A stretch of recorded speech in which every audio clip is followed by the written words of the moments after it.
Hello friends, welcome to Bengali food hub. মিষ্টি আলু বা রাঙা আলুর পরোটার একটি রেসিপি এর আগে আমি আপনাদের সাথে শেয়ার করেছি। চাইলে আপনারা ভিডিওটি দেখে নিতে পারেন, ডেসক্রিপশন বক্সে লিংক দিয়ে রাখছি। আজকে আমি রাঙা আলুর ভাজা পিঠার একটি রেসিপি আপনাদের সাথে শেয়ার করছি।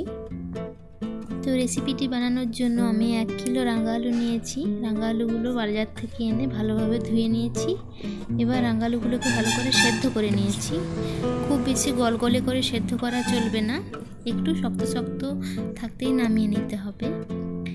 রাঙা আলুগুলো সেদ্ধ হয়ে গেছে, এবার এর খোসাগুলোকে আস্তে আস্তে ছাড়িয়ে নিচ্ছি। সবগুলো রাঙা আলু থেকে খোসাগুলো ছাড়িয়ে নিয়েছি। এবার একটি চামচ দিয়ে রাঙা আলুগুলো একটু স্ম্যাশ করে নিচ্ছি।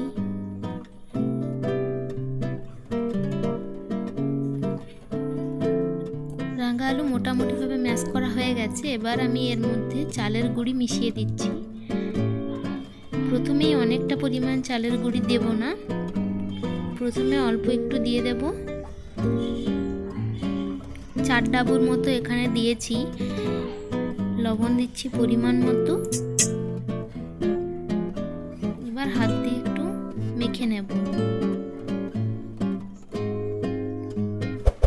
কিছুটা মাখা হয়ে গেছে। এবার এর মধ্যে আমি আখের গুড় মিশিয়ে দিচ্ছি।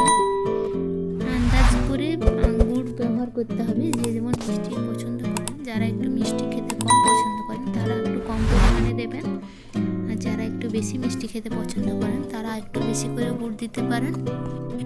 আখের গুড়টা ব্যবহার করার পর একটু নরম হয়ে গেছে, সেই জন্য আমি আবার একটু চালের গুঁড়ি মিশিয়ে নিচ্ছি। চালের গুঁড়িটা প্রথমেই অনেকটা দেওয়া চলবে না, বারে বারে যেরকম প্রয়োজন হবে সেই রকম অনুপাতে আপনারা ব্যবহার করবেন। এবার একসাথে খুব ভালোভাবে মিশিয়ে ডলে ডলে একটি সুন্দর ডো তৈরি করে নিতে হবে। খুব বেশি নরম হবে না, আবার খুব বেশি শক্ত করে মাখলেও পিঠেটা একটু বেশি শক্ত হয়ে যাবে।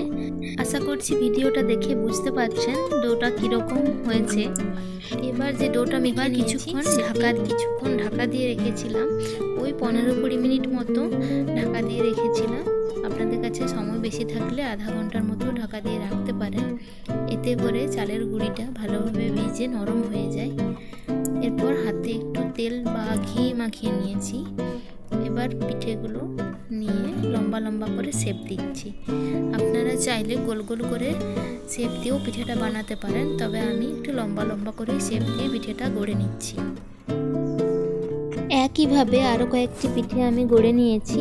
এবার কড়াইতে আমি একটু বেশি করে সাদা তেল দিয়ে গরম করতে দিচ্ছি। তেল গরম হতে হতে আরও বেশ কয়েকটা পিঠে আমি গড়িয়ে নিয়েছি। এবার একটি একটি করে পিঠে তেলের মধ্যে দিয়ে দেব। একসাথে অনেক বেশি দিয়ে দেবেন না, মোটামুটি সবগুলোই যেন তেলের মধ্যে ডুবে থাকে সেই রকম কিন্তু পিঠে দিতে হবে। একসাথে অনেক দিয়ে দিলে পিঠেগুলো উল্টানোর সময় বা নাড়াচাড়া করার সময় ভেঙে যেতে পারে। দেখুন কি সুন্দর পিঠেগুলো ফুলে উঠেছে। এক পিঠ হলে অপর পিঠ উল্টে দিতে হবে, তবে একটু মিডিয়াম আঁচে ভাজতে হবে। খুব বেশি আঁচে ভেজে ফেললে ভেতরের অংশ কাঁচা হয়ে যেতে পারে, আবার খুব কম আঁচে ভাজলেও কিন্তু পিঠেটা চিমড় হয়ে যেতে পারে। মিডিয়াম আঁচে বারবার নাড়াচাড়া করে ভেজে নেবেন। একটু বেশি নাড়াচাড়া করতে হবে, তাহলে সব জায়গার রং কিন্তু সমান হবে।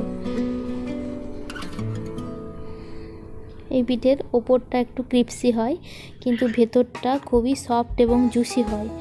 রেসিপিটি ভালো লাগলে চ্যানেলটি অবশ্যই সাবস্ক্রাইব করে নেবেন এবং বাড়িতে একদিন ট্রাই করে জানাবেন রেসিপিটি কেমন হয়েছিল।